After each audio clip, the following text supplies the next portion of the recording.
Hello everyone, I welcome you all to today's session. I am Shell, your educator on CSI NET Life Science category. और आज के इस session में हम बात करेंगे LS एंड JRF के बारे में. सो आपने सुना होगा दो word UGC and CSIR. So UGC and CSIR, these two are the exam conducting bodies. ये दोनों एग्जाम कंडक्ट करते हैं. कौन से exam? UGC NET and CSIR NET. So UGC NET and CSIR NET yearly 2 बार होते हैं. University grants commission and council of scientific industrial research, ये दोनों बॉडीज़ हैं जो कि एग्ज़ाम कंडक्ट करते हैं. जैसे कि NTA आपने सुना होगा, नेशनल टेस्टिंग एजेंसी. वैसे ही ये दोनों एजेंसीज़ हैं जो कि एग्ज़ाम कंडक्ट करते हैं. कौन सा? National eligibility test. Twice a year होता है और आपने ये एग्ज़ाम दिया तो आपको 2 क्वालिफाइंग डिग्री मिलेगा, या डिग्री नहीं आप बोल सकते हैं 2 क्वालिफिकेशन मिल सकता है. एक होता है LS, एक होता है JRF.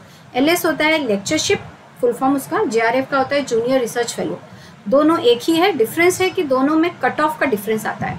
सो अगर आपने इतने मार्क्स रखे कि आपने JRF क्वालिफाई कर लिया, एज मैंने बताया दोनों का कट ऑफ में डिफरेंस होता है. सो दोनों के कट ऑफ में अगर आपने JRF का कट ऑफ के ऊपर मार्क्स रखा, JRF के लिए जितना कट ऑफ डिसाइड हुआ है आपने उससे ऊपर अगर मार्क्स रखा, सो आप एक जूनियर रिसर्च फेलो बन जाएंगे and you will get junior research fellowship. And आप LS ऑटोमेटिकली क्वालिफाई हो जाते हैं, क्योंकि LS की जो क्वालिफाइंग मार्क्स है, जो कट ऑफ है, वो कम होती है.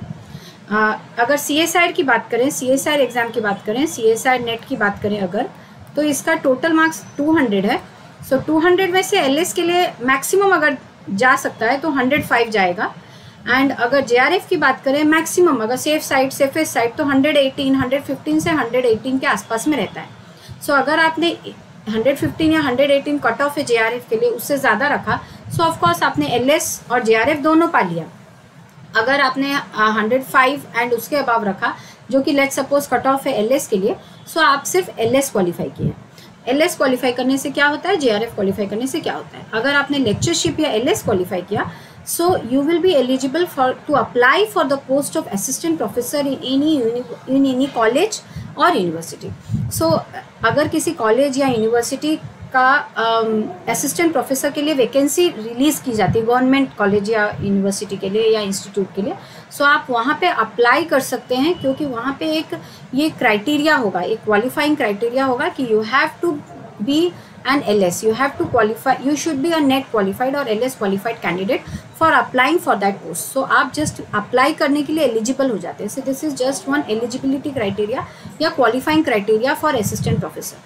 उसके बाद हो सकता है वहाँ उस assistant professor post के लिए entrance exam हो, so आपको वो भी देना पड़ेगा, या इंटरव्यू हो रहा हो, सिर्फ इंटरव्यू होता हो, वो देना पड़ेगा. करियर बेसिस हो, करियर मार्किंग के बेसिस पे हो, तो आपको वैसा अप्लाई करना पड़ेगा जहाँ पे आपका करियर मार्क जो आता है वो उनको सेटिस्फाई कर सके, उस कॉलेज, यूनिवर्सिटी या इंस्टीट्यूट को. जैसे कि स्टेट लेवल पे एग्जाम्स होते हैं, जैसे कि उड़ीसा में होता है OPSC, Odisha public service commission. तो OPSC के लिए भी एक एलिजिबिलिटी क्राइटेरिया है, क्वालिफाइंग क्राइटेरिया है, you should be an LS. सो अगर आप LS हैं, आपके पास LS की क्वालिफिकेशन है, you can apply. You have to write the entrance exam, then you have to face the interview. Then if you qualify the entrance exam and interview, then you can get a job as an assistant professor in any college under Odisha government. आगे आपको समझ में. Then आपको Unacademy के बारे में थोड़ा बता दूँ. Unacademy is the largest platform where you can enroll to crack CSI NET entrance exam. My code is SHELL-K10 which you can use for maximum benefits.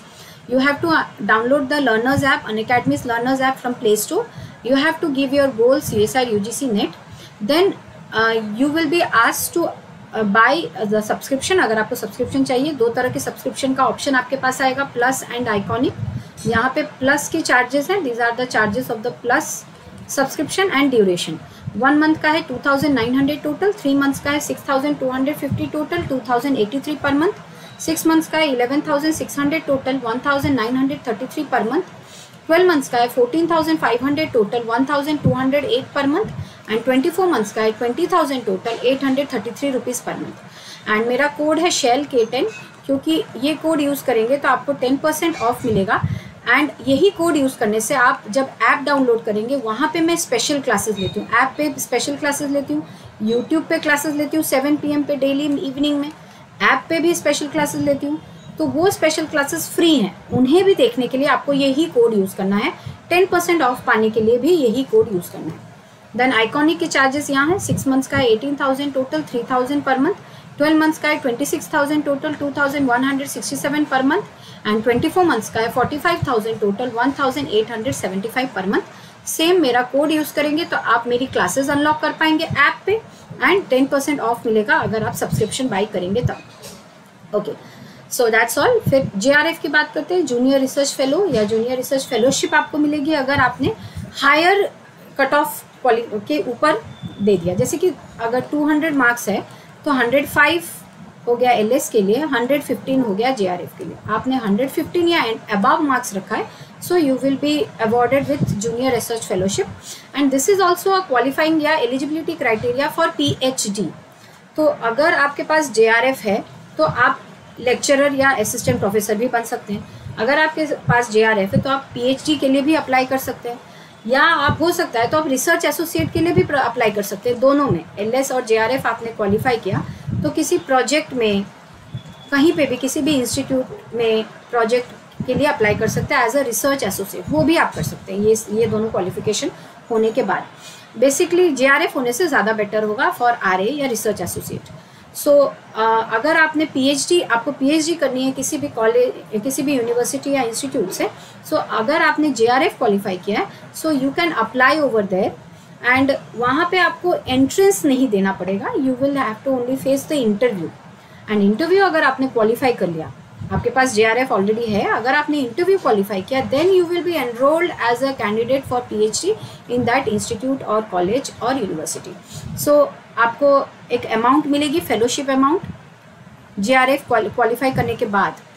LS के लिए नहीं, सिर्फ JRF के लिए फेलोशिप मिलेगी, विच is 31,000 per month for first 2 years, and then 35,000 per month for the next 3 years। 5 years के लिए आपको मिल सकती है। So you can pursue your PhD and you have to complete within 5 years अगर आप फेलोशिप को यूज़ करके PhD करना चाहते हैं। अगर आपकी 5 years से ज़्यादा PhD का टर्न जाता है, so you have to work without fellowship, आपको फेलोशिप के बिना चलना पड़ेगा। इसके अलावा 20,000 rupees as a contingency amount भी मिलती है पर एनम। सो पर एनम आपको 20,000 rupees, per month 31,000 for 2 years, starting 2 years, and 35,000 for the next 3 years। सो ये ओवरऑल आइडिया है JRF के बारे में। सो LS कम कट ऑफ है JRF से, दोनों बात एक ही है। UGC के लिए केस में भी यही है, CSIR के केस में भी यही है। UGC और CSIR जो बॉडीज़ हैं उनमें डिफरेंस ये है कि UGC net exam is for all the subjects, but CSIR net exam is only for science, like life science, physical science, chemical science, earth science, mathematical science. लेकिन UGC जो है वो 81 या 82 सब्जेक्ट्स, आई थिंक 82 सब्जेक्ट्स के लिए है। सो आप 82 subjects में UGC नेट क्वालिफाई कर सकते हैं, लेकिन CSI नेट सिर्फ साइंस के सब्जेक्ट्स के लिए। सो ये दो बॉडीज़ में डिफरेंस है। LS और JRF एक ही बात है, थोड़ा सा दोनों में बेनिफिट्स में डिफरेंस है। एक JRF होने से आप असिस्टेंट प्रोफेसर भी बन सकते हैं, लेकिन एक LS होने से आप PhD नहीं कर सकते, या PhD करेंगे तो आपको फेलोशिप नहीं मिला। PhD नहीं कर सकते, आई मीन PhD कर पाएंगे लेकिन विथ फेलोशिप नहीं हो पाएगा। एंड फिर LS के साथ में अगर PhD चाहिए तो फिर आपको एंट्रेंस क्वालिफाई करना पड़ेगा और उसकी अलग क्राइटेरिया होगी।